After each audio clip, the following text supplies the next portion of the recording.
relevansi pendidikan adalah kesesuaian antara kemampuan atau skill yang diperoleh melalui jenjang pendidikan dengan kebutuhan pekerjaan. Dapat ditarik kesimpulan bahwa relevansi adalah keterkaitan atau kesesuaian antara kurikulum dalam dunia pendidikan dengan dunia luar yang telah dirancang dengan teratur guna menghadapi perkembangan atau tuntutan hidup yang ada di masyarakat.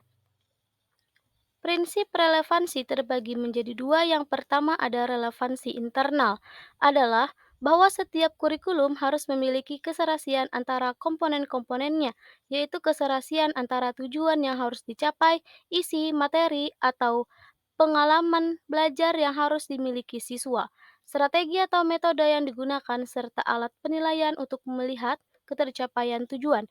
Relevansi internal ini menunjukkan keutuhan suatu kurikulum. Yang kedua ada relevansi eksternal, yaitu berkaitan dengan keserasian antara tujuan, isi, dan proses belajar siswa yang tercakup dalam kurikulum dengan kebutuhan dan tuntutan masyarakat. Adapun mengenai rumusan prinsip relevansi kurikulum. 1. Prinsip berorientasi pada tujuan. 2. Prinsip relevansi. 3. Prinsip efisiensi dan efektivitas. 4. Prinsip fleksibilitas atau keluasan. 5. Prinsip keseimbangan. 6. Prinsip berkesinambungan atau kontinuitas. 7. Prinsip keterpaduan. Kemudian kita akan membahas mengenai contoh relevansi implementasi dalam pembelajaran, yaitu melalui model ARCS.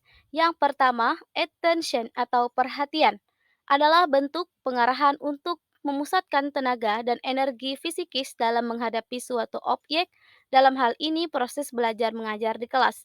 Yang kedua, relevance atau hubungan, adalah adanya hubungan yang ditunjukkan antara materi pembelajaran, kebutuhan, dan kondisi peserta didik. Yang ketiga, confidence. Artinya, merasa diri kompeten atau mampu, merupakan kompetensi untuk dapat berinteraksi dengan lingkungan.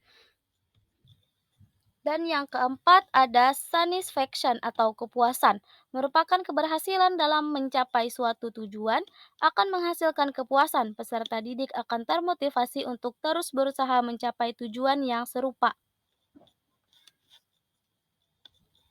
Kelebihan model ARCS. 1. Memberikan petunjuk, aktif dan memberi arahan tentang apa yang harus dilakukan oleh peserta didik.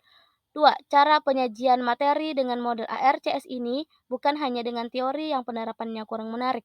3. Model motivasi yang diperkuat oleh rancangan bentuk pembelajaran berpusat pada peserta didik. 4. Penerapan model ARCS meningkatkan motivasi untuk mengulang kembali materi lainnya yang pada hakikatnya kurang menarik. 5. Penilaian menyeluruh terhadap kemampuan-kemampuan yang lebih dari karakteristik peserta didik agar strategi pembelajaran lebih efektif. Kekurangan model pembelajaran ARCS. 1. Hasil afektif siswa sulit dinilai secara kuantitatif. Dan yang kedua, perkembangan secara berkesinambungan melalui model ARCS ini sulit dijadikan penilaian. Langkah-langkah model pembelajaran ARCS. 1. Meningkatkan kembali peserta didik pada konsep yang telah dipelajari. 2. Menyampaikan tujuan dan manfaat pembelajaran. 3. Menyampaikan materi pelajaran. 4. Menggunakan contoh-contoh yang konkret. 5. Memberi bimbingan belajar. 6. Memberi kesempatan kepada peserta didik untuk berpartisipasi dalam pembelajaran. 7. Memberi umpan balik. 8. Menyimpulkan setiap materi yang telah disampaikan di akhir pembelajaran.